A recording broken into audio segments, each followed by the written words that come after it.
Continuamos hoy, amigo oyente, nuestro viaje por el libro de Apocalipsis, y regresamos a este maravilloso capítulo 7 de este libro, y es maravilloso porque nos da respuestas a muchas preguntas que tenemos en cuanto a la gente que será salva durante el período de la gran tribulación. Para nosotros también da respuesta a la pregunta de si la iglesia está aún en la tierra. Hemos podido ver aquí que multitudes están siendo salvas. En realidad tenemos a dos grandes multitudes y ambas son identificadas claramente. Como pudimos apreciar, allí había una gran multitud de la nación de Israel, 144,000 personas, que han sido claramente descritas y señaladas en este pasaje, porque 12,000 pertenecen a cada una de las tribus, 12 tribus, y estas tribus son también identificadas para nosotros. Y luego tenemos esa gran multitud, y era tan grande que ningún hombre podía contarla. Y esta gran multitud viene de todas las naciones, y tribus, y pueblos, y lenguas, y lo interesante es que todos ellos son de las naciones gentiles. Todas son salvas. Ahora, como podemos apreciar, la iglesia no está aquí. La iglesia se menciona una y otra vez en los capítulos 2 y 3 de Apocalipsis, y de pronto desaparece. ¿Qué es lo que ha sucedido? Bueno, salió de la tierra y fue al cielo porque ya no es la iglesia, sino que es representada por 4 ancianos en el cielo. De aquí en adelante, la iglesia ya no se menciona más. Ahora supongamos que usted está escuchando una conversación que tiene lugar en la habitación al lado de la suya, y usted puede escuchar que alguien llamado Juan está hablando. De pronto, usted escucha que Juan dice, «Hola Pedro, ¿cómo estás?» Aparentemente Pedro está entrando a esa habitación, así es que Pedro le saluda también. Y luego usted escucha que Pedro está hablando a los demás en esa habitación, y a Juan ya no se le menciona más. Bueno, ¿no pensaría usted que quizá en el momento en que Pedro entró a la habitación, Juan salió? Pues bien, cuando uno lee los capítulos 2 y 3 de Apocalipsis, y luego la iglesia no se menciona más, uno puede asumir que ya no está allí, o si lo está, pues se ha olvidado completamente en cuanto a ella, y eso era muy importante. Ahora otra persona también ha mencionado que Pedro ha entrado a la habitación y Juan ha salido. La iglesia ha salido, amigo oyente, y ahora Dios ha regresado a la nación de Israel, y el Antiguo Testamento está lleno de profecías, como ya hemos podido apreciar, que Dios ha dado a esta gente de que iban a ser una nación para siempre. Ellos van a regresar a esa tierra. Y si usted llega al Nuevo Testamento y puede indicar que ellos ya han desaparecido y que Dios ya no tiene nada que ver con ellos, entonces usted tiene que contradecir todo el tenor y el tono del Antiguo Testamento. Bueno, aquí los tenemos. Ya dijimos con anterioridad que el libro de Apocalipsis era como una gran terminal del ferrocarril donde llegan trenes, o como un aeropuerto donde llegan aviones. Vienen procedentes de todas partes, y todos los temas principales de la profecía vienen a parar aquí a Apocalipsis. Así es que uno espera encontrar a Israel aquí en el libro de Apocalipsis. Y por cierto que aquí lo tenemos. Ahora, si Dios hubiera querido llamar a Israel la iglesia, hubiera dicho iglesia. Pero Él fue capaz de decir iglesia cuando llegó este momento, y ahora ya la iglesia no se menciona más, y Él está hablando en cuanto a Israel. Y los 144,000 son sellados para testificar de Él. Y luego hay una gran multitud de entre los gentiles que son salvos durante este período. Obviamente, habiendo recibido el testimonio de estos 144,000. Y lo que hace de esto algo muy interesante es que ellos pudieron pasar, o pudieron sobrevivir el período de la gran tribulación. Ahora los vemos que están delante del trono. Y creemos que aquí estamos entrando al fin de la gran tribulación, y la mayoría de estos testigos fueron martirizados durante este período, pero soportaron hasta el fin. ¿Por qué? El Señor Jesucristo dijo en su discurso allá en el Monte de los Olivos, hablando de este mismo período, Él dijo que aquellos que se mantuvieran fieles hasta el fin serían salvos. Bueno, ¿llegarán estos hasta el fin porque decidieron hacerlo y se mantuvieron firmes por sí mismos? ¿Porque realizaron un esfuerzo supremo y lograron sobreponerse a todo? No, amigo oyente, no lo hicieron así. Fueron sellados. Y aquí tenemos a una gran multitud de los gentiles. Y ellos también están pasando a través de este período. También pudimos ver esta gran alabanza que eleva esa gran multitud a Dios ante el trono y al Cordero sobre el trono. A ellos se unieron gran multitud de ángeles y alabaron a Dios no por su salvación, porque éstas son criaturas sin pecado, no son redimidas, sino a causa de su sabiduría, sus atributos de bondad y poder y todo esto, y de que Él es digno de alabanza y adoración. Ahora uno de los ancianos quiere poner a Juan al día de lo que está sucediendo. Y vamos a leer los versículos 13 y 14 de este capítulo 7 de Apocalipsis, que dicen: Entonces uno de los ancianos habló diciéndome: Estos que están vestidos de ropas blancas, ¿quiénes son y de dónde han venido? Yo le dije: Señor, tú lo sabes. Y él me dijo: Estos son los que han salido de la gran tribulación, y han lavado sus ropas, y las han emblanquecido en la sangre del Cordero. Este es un pasaje muy iluminativo de las Escrituras. Uno de los ancianos se acerca a Juan y le pregunta: Juan, ¿quiénes son estos vestidos de ropas blancas? Y Juan le respondió: Señor, tú lo sabes. Así es como está expresado en el original: Señor, tú lo sabes. Y aquí tenemos una expresión idiomática, y creemos que podemos presentar algo parecido en nuestro propio idioma. Si alguien nos hace una pregunta y no sabemos la respuesta, nos encogemos de hombros y decimos: ¿qué sé yo? O decimos: no lo sé. Bueno, eso es lo que quiere decir. Eso es exactamente lo que Juan está diciendo aquí. Señor, tú lo sabes. O sea, yo no lo sé. Dime lo que es porque yo no lo sé. Y luego el anciano le responde: Estos son los que han salido de la gran tribulación. Ahora, si esta gente que estaba reunida aquí hubiera estado en la iglesia, ¿no le parece a usted que Juan lo hubiera sabido? Juan escribía a los creyentes de aquel día. Él conocía bien a la iglesia. Él conocía bastante bien el cuerpo de la iglesia. Y él hablaba en cuanto a ese cemento unificador que les mantenía a todos juntos. El amor de Dios, que significa que ellos debían amarse los unos con los otros. Eso lo hemos demostrado ya. Y ahora Juan no sabe quiénes son estas gentes. Es decir, Juan en este momento es francamente un amilenarista. Él no sabe quiénes son aquellos que forman esta multitud. Así es que el anciano, quien está representando a la iglesia, uno de los representantes de la iglesia en el cielo, él sí lo sabe. Y esta gente no pertenece a la iglesia. Es una multitud completamente diferente. Son aquellos que han salido de la gran tribulación. ¿Y no nos dice esto, amigo oyente, que la iglesia no va a pasar a través de la gran tribulación? Esta es una multitud especial de toda tribu y nación, pueblo y lengua que ha salido de la gran tribulación. Vivimos en un día cuando Dios hace una división en la familia humana. Por un lado tenemos a los salvados y por el otro lado a los perdidos. Esta es la gran separación de la familia humana.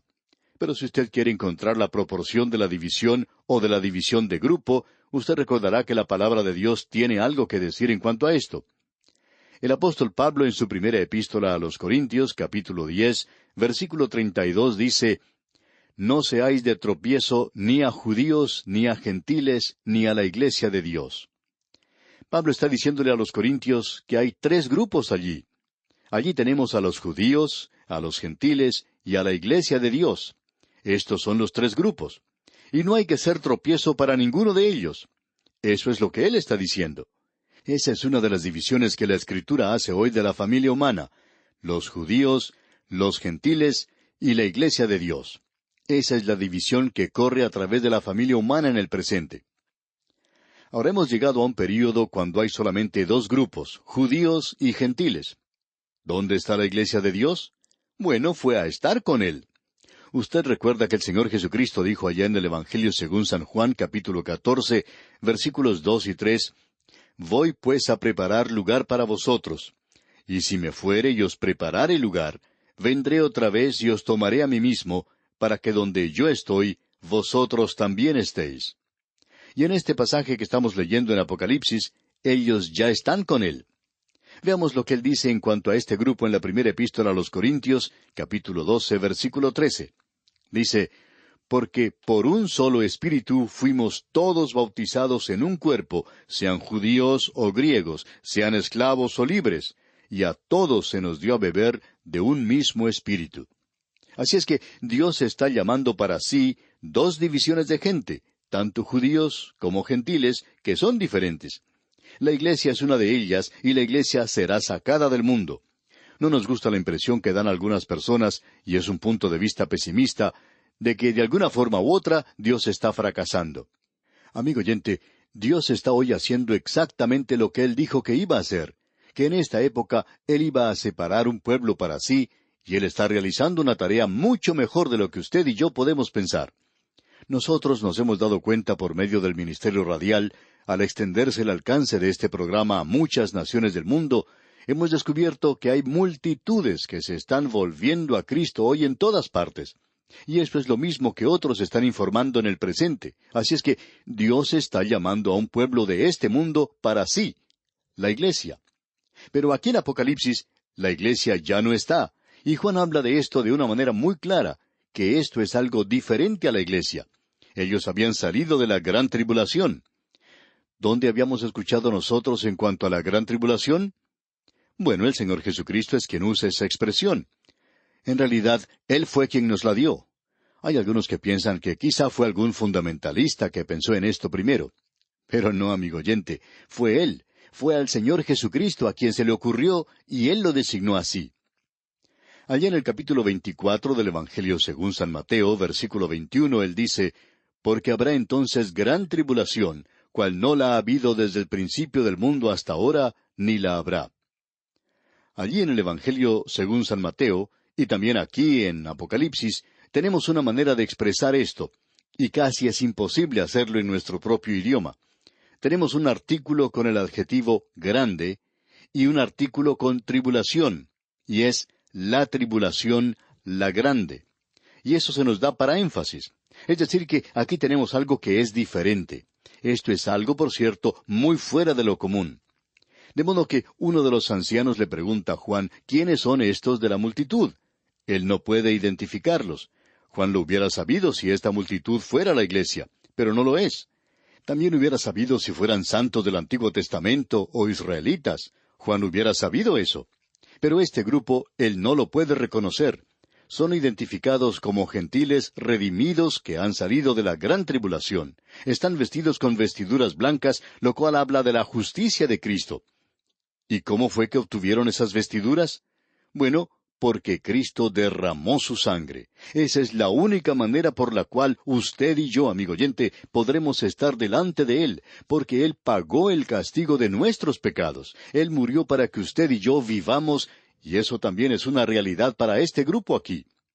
Dios tiene solo una manera de salvar a la humanidad, y ha sido siempre así, y es por fe en la muerte y resurrección de Jesucristo. Leamos un par de pasajes de la Escritura en relación a eso. En su primera epístola a los Corintios, capítulo 15, versículos 1 al 4, el apóstol Pablo nos dice lo que es el Evangelio. Dice, «Además os declaro, hermanos, el Evangelio que os he predicado, el cual también recibisteis, en el cual también perseveráis, por el cual asimismo, si retenéis la palabra que os he predicado, sois salvos, si no creísteis en vano.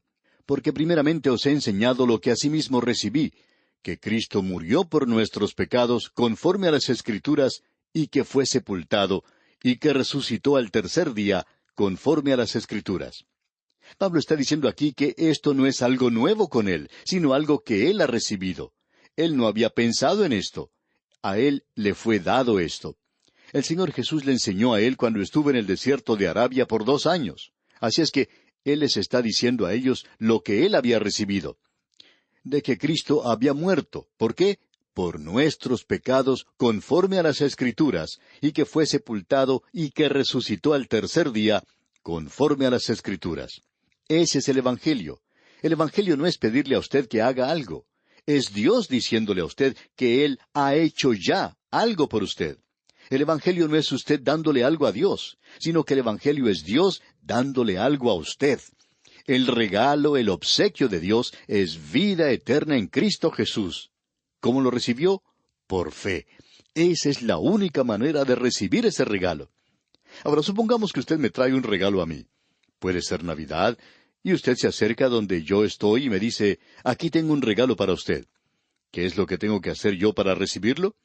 Bueno, yo podría decirle, yo voy a trabajar y a arreglarle un poco su casa. Pero usted me diría, bueno, yo no le pedí que hiciera eso. Esto es un regalo.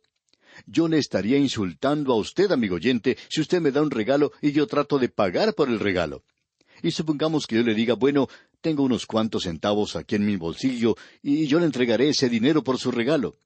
Eso sería prácticamente un insulto, porque estamos seguros que usted no nos va a hacer un regalo que costaría unos 3 centavos nada más. Amigo oyente, esto lo han confundido todo hoy. El Evangelio es lo que Dios está haciendo por nosotros. Luego él dice nuevamente en su epístola a los Efesios capítulo 1 versículo 7, en quien tenemos redención por su sangre, el perdón de pecados según las riquezas de su gracia. Y Dios, amigo oyente, tiene abundancia de su gracia. Y no interesa quién sea usted, amigo oyente, Él puede salvarle. Él puede salvar aún al peor de los pecadores. Ahora aquí tenemos esta gran multitud que no es parte de la iglesia. Es necesario entonces que ampliemos nuestra concepción de los redimidos a tal punto que vaya más allá de los límites de la iglesia.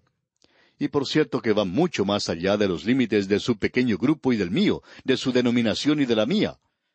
Y en el versículo 15 de este capítulo 7 de Apocalipsis leemos, Por esto están delante del trono de Dios, y le sirven día y noche en su templo, y el que está sentado sobre el trono extenderá su tabernáculo sobre ellos.